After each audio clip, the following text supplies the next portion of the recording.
Hello everyone, I am Jaideep Singh Chahal. So today we've got another very interesting vehicle with us. So this belongs to this big red van that you see. This belongs to a friend of ours who was referred by another friend. It's a couple who's traveling from Germany. They drove all the way through Iran and Pakistan into India. They were in India for and in Nepal for the last 3 to 4 months. Now they're on the way back, and they'll be crossing back into Pakistan through the Wagah border. So they're putting up here with us for 3 to 4 days. They had some repair work to do, and they were waiting for their approvals to cross through. So I'll make you meet the owner in a bit. What we have here, as per our interest, is the very well made and very interesting caravan, motorhome, RV, different countries, different names. This is a high top 2003 208 CDI 208 CDI Mercedes Sprinter van.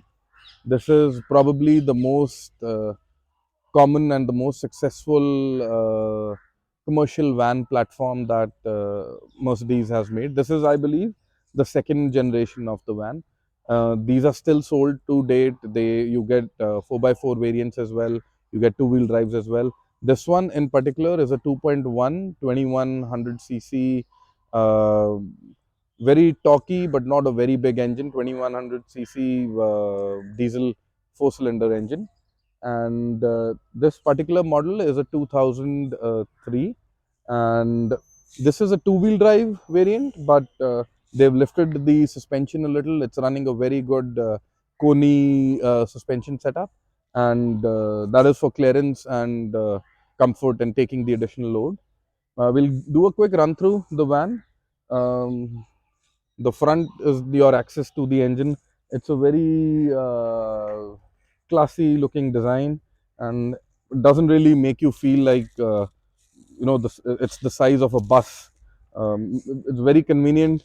I'll quickly show you the interior. The best part about a camper van, since we also are building a Mercedes platform camper van, one of the most convenient things that I noticed about this one was, once inside, it feels like a car, and being a two-wheel drive, it's low as well, so the going in and coming out is very convenient. I'll quickly show you the interior, and just as I said, this is the first step, and that's all. That's all you need to. There's a simple single step, and you're in the saddle, I would say.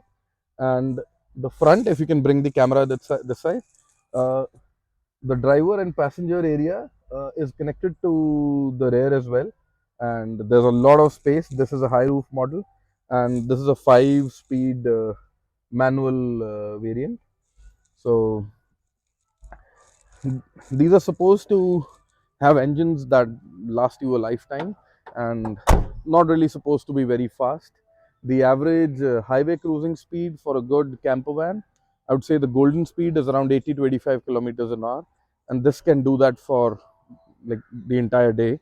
Another interesting thing, if you can show that tire, you see the little pile of sand there. So in this van, Martin and his wife, they sleep diagonally. That is, the van is wide enough to fit them this way. So that is, you have to level out the vehicle. So if you sleep, with the van slanting to one side, even if it's a little bit, by the time you wake up in the morning, you'll have a very bad headache because the entire blood has been rushing to your feet. So that's one thing you have to be very careful about. So uh, I'll quickly show you the interiors. The main entry is in the back. This one is a panel van. It's got an entry on the side as well. So no shoes allowed inside. I'll take off my shoes, and it's an easy step, and the entire rear opens up. So the best part about this van is that, in spite of being, a small van sized vehicle, there's ample amount of space on top, so you can easily walk around it. You don't feel congested, you don't feel stuck in there. I'll start from the inside. So they've got a double bed. The sliding door is on that side. That is where the connection to the driver and passenger side is there. They've got a small ventilation air vent.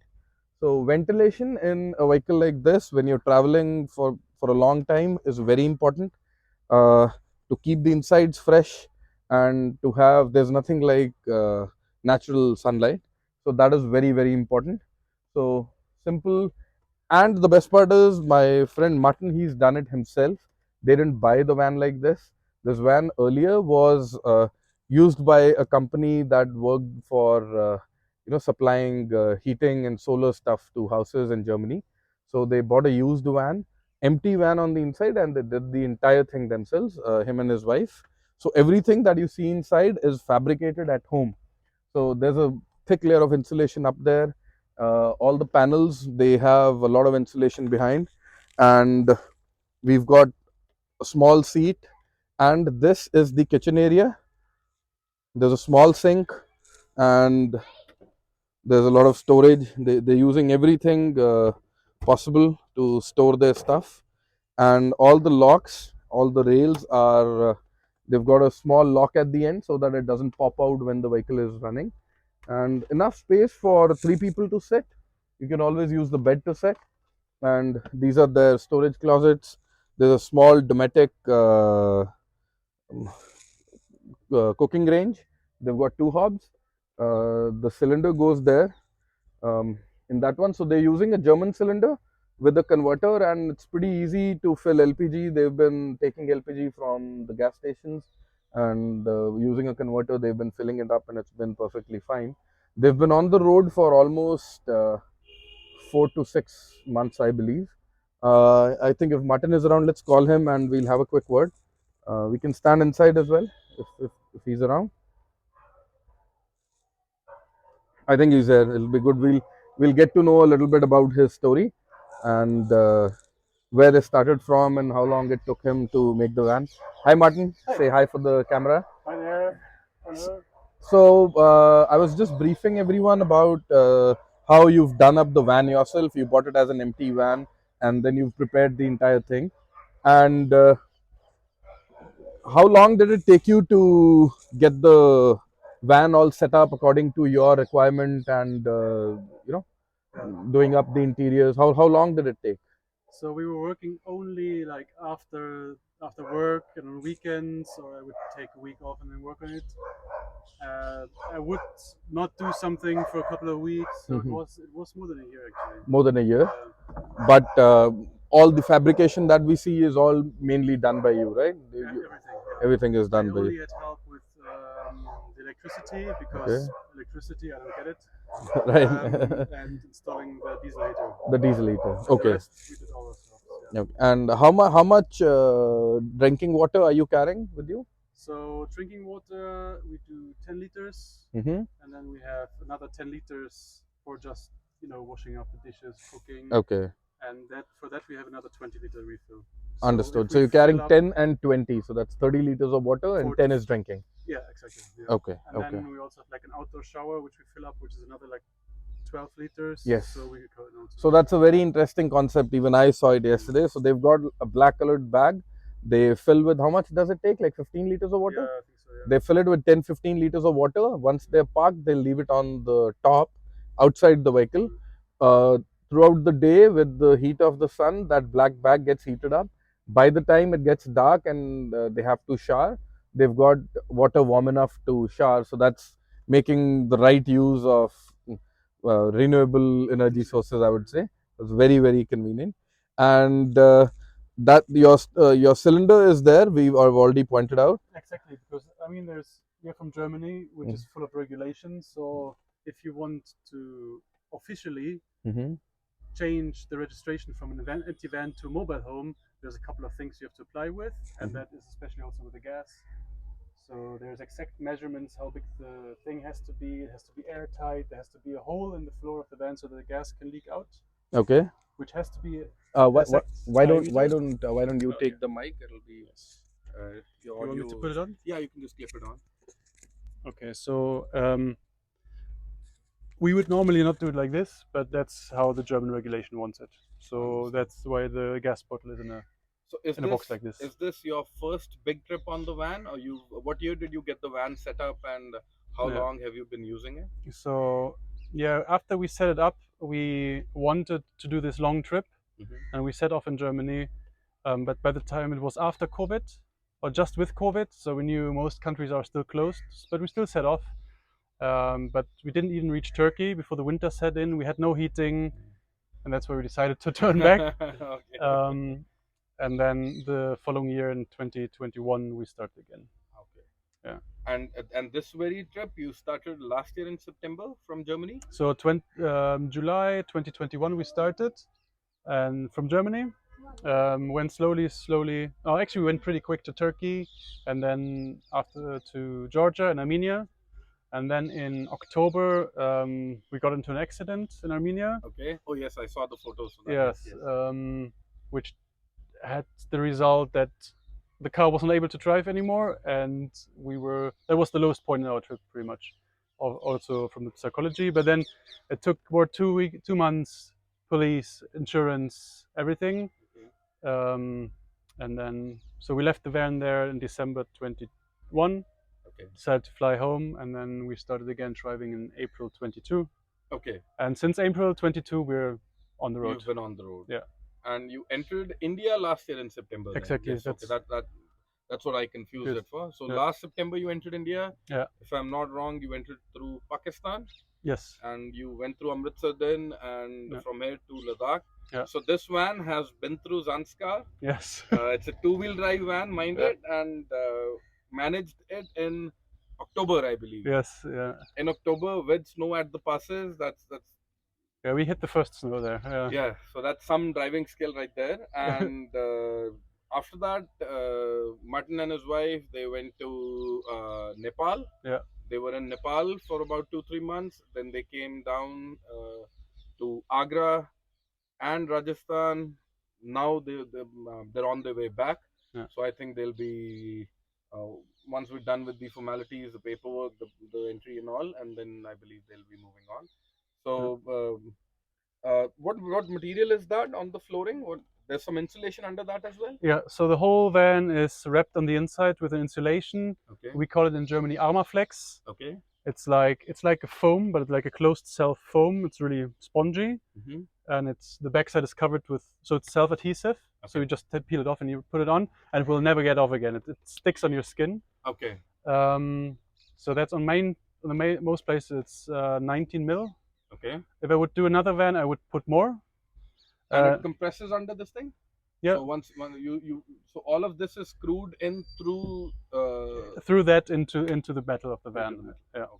And the floor is different. We did like a grid.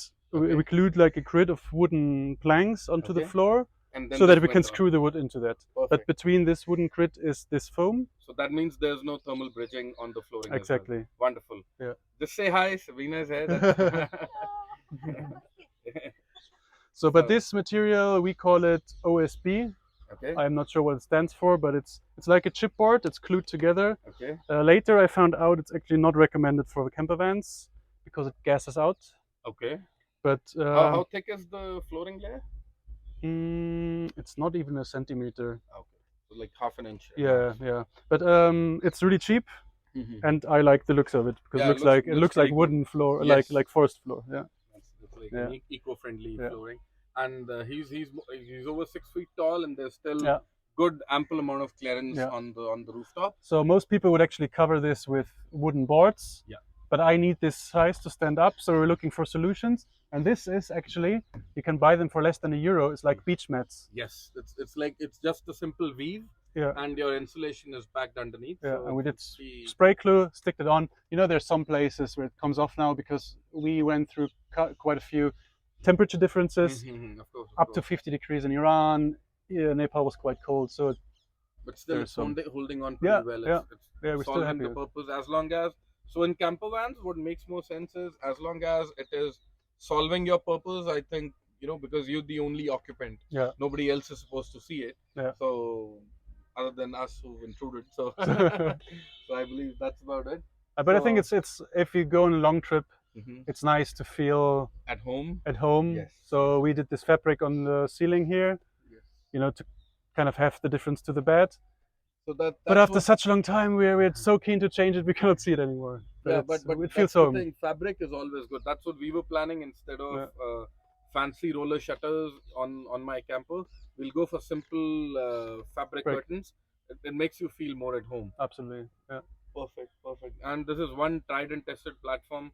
I believe after COVID, when the RV and the camper van boom came in, everybody wants a camper van now.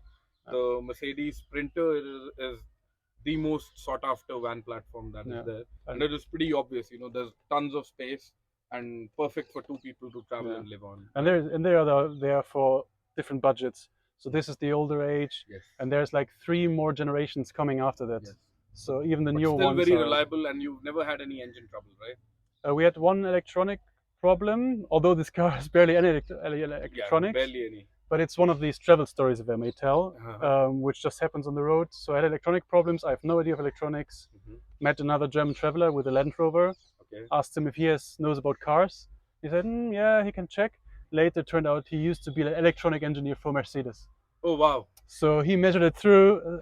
We can disconnect it, and since then we are going. So So that's you got how the the right universe. guy. That's how the universe works when you're traveling. Yeah. Wonderful. But apart Wonderful. from that, no troubles. All Yeah. right. So we'll wish him best of luck for their trip back. I think it'll take you another 3 to 4 months to get back home. Yeah, we want to be back end of April. Yeah. By end of April. Yeah. Okay, perfect. So thank you so much for Thank you showing very much. us your home, and wish you very very best of luck for rest of the trip. Thank you. Thank you so much. Thank you very much, guys.